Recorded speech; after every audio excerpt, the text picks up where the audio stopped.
40 Rules of Love, Part 42. Kimia, Konya, December 20, 1244. Born to a simple peasant in a village by the Taruns mountains, I was 12 years old when Rumi adopted me. My real parents were people who worked hard and aged before their time. We lived in a small house, and my sister and I shared a same room with the ghost of our dead siblings. 5 children, all lost to simple disease.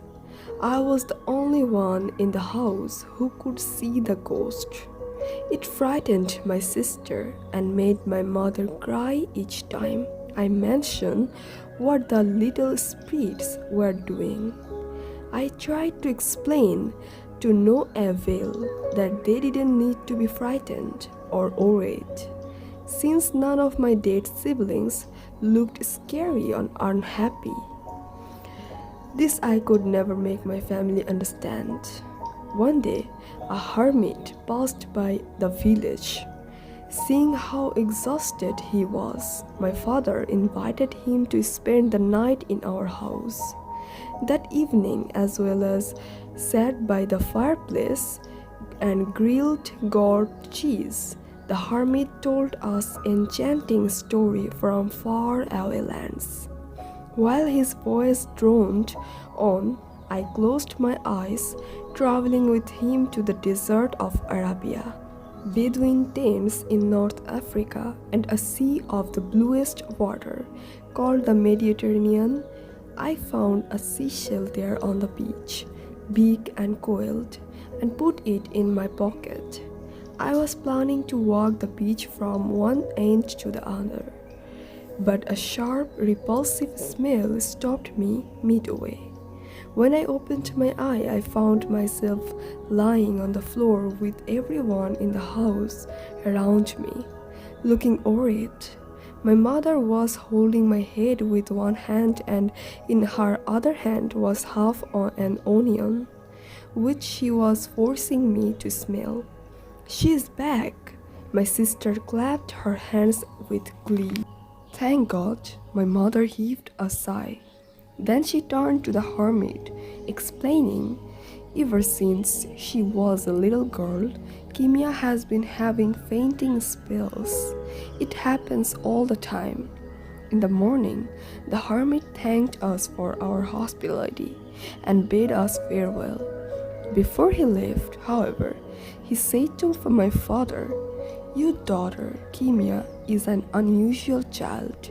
He is a very gifted. It would be a pity if such gifts went unappreciated. You should send her to a school." "What would a girl need an education for?" my mother exclaimed. "Where did you hear such things?"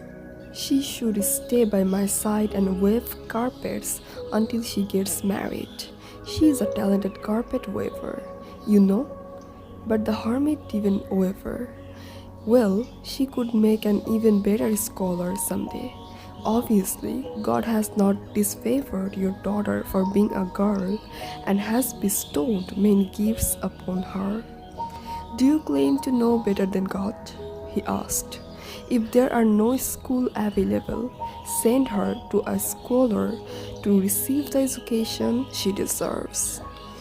My mother shook her head, but I could see that my father was of a different mind. Knowing his love for education and knowledge and his appreciation for my abilities, it didn't surprise me to hear him ask, "We don't know of any scholars. Where am I going to find one?" It was then that the hermit uttered the name that would change my life. He said, "I know a wonderful scholar in Konya named Maulana Jalaluddin Rumi. He might be glad to reach a girl like Kimia. Take her to him. You won't regret it." When the hermit was gone, my mother threw up her arms. I'm pregnant. Soon there will be another mouth to feed in this house. I need help. A girl doesn't need books. She needs to learn houseworks and childcare.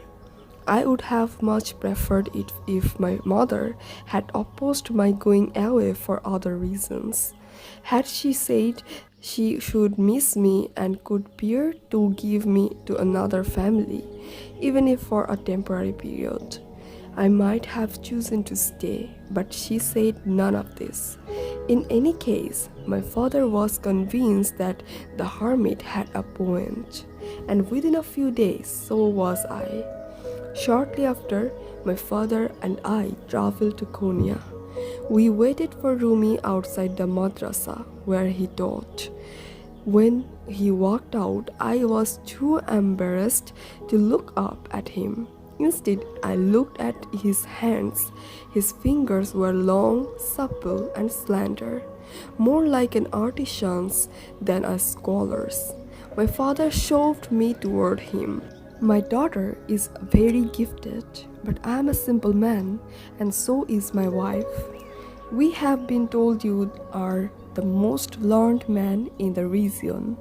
Would you be willing to teach her? Even without looking at his face, I could sense that Rumi wasn't surprised. He must have been used to such requests. While he and my father engaged in conversation, I walked toward the yard, where I saw several boys but no girls. But on the way back, I was pleasantly surprised when I spotted a young woman standing in a corner by herself. Her round face is still and white as if carved a marble. I waved at her. She looked stunned, but after a brief hesitation, she returned my wave. "Hello, little girl, can you see me?" she asked. When I nodded, the woman broke into a smile, clapping her hands. "That's wonderful, no one else can."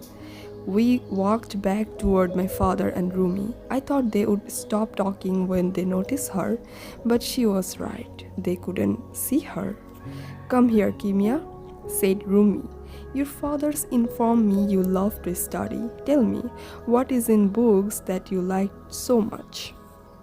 I swollen hard, unable to answer, paralyzed. "Come on, my dear," my father said, sound disappointed. I want to answer correctly with a response that would make my father proud of me, except I didn't know what was that. In my anxiety, the only sound that came out of my mind was a desperate gasp. My father and I would have gone back to our village empty-handed had the young woman not intervened then. She held my hand and said, "Just tell the truth about yourself. It's going to be fine, I promise." Feeling better, I turned to Rumi and said, "I would be honored to study the Quran with you, master. I'm not afraid of hard work." Rumi's face brightened up. "That's good," he said. Yet then he paused as if he had just remembered a nasty detail. "But you are a girl. Even if we study intensely and make good progress, you will soon get married and have children. Years of education will be of no use." Now I didn't know what to say. I felt disheartened, almost guilty. My father, too, seemed troubled, suddenly inspecting his shoes. Once again it was the young man who came to my help. Tell him his wife always wanted to have a little girl and now she would be happy to see him educated one. Rumi laughed when I conveyed the message. "So I see you have visited my house and talked to my wife. But let me assure you, Kera doesn't get involved in any teaching responsibilities."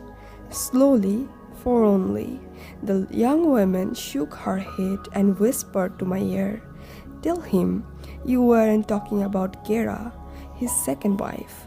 You are talking about Quiver, the mother of 2 sons." "I was talking about Giver," I said, pronouncing the name carefully. "The mother of your 2 sons." Rumi's face turned pale. "Giver is dead, my child. he said dryly. But what do you know about my late wife? Is this a tasteless joke? My father stepped in. I'm sure she didn't mean ill, master. I can assure you Kimia is a serious child. She never disrespects her elders. I realized I had to tell the truth. Your late wife is here. He is holding my hand and encouraging me to speak. She has dark brown almond eyes, pretty freckles, and she wears a long yellow robe. I paused as I noticed the young woman gesture to her slippers. She wants me to tell you about her slippers. They are made of bright orange silk and embroidered with small red flowers. They are very pretty.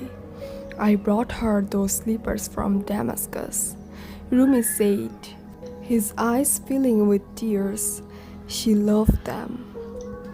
Upon saying that, the scholars lapsed into silence, scratching his beard, his expression solemn and distant. But when he spoke again, his voice was gentle and friendly, without a trace of gloom. Now I understand why everyone thinks your daughter is gifted, Rumi said to my father. Let's go my home. We can talk about her future over dinner. I'm sure she will make an excellent student, better than many boys. Rumi then turned to me and asked, will you tell this to Giver? This is no need, master. She has heard you, I said. She says she needs to go now, but she is always watching you with love. Rumi smiled warmly, so did my father. There was now an easiness hanging in the air that hadn't been there before. At that moment, I knew my encounter with Rumi was going to have far-reaching consequences. I had never been close to my mother, but as if to compensate for her lack, God was giving me two fathers, my real father and my adopted father. That is how I arrived in Rumi's house 8 years ago, a timid child hungry for knowledge. Kera was loving and compassionate, more so than my own mother. And Rumi's two sons were welcoming, especially his elder son, who in time became a big brother to me. In the end, the hermit was right. As much as I missed my father and siblings, there hasn't been a single moment when I regretted coming to Konya and joining Rumi's family.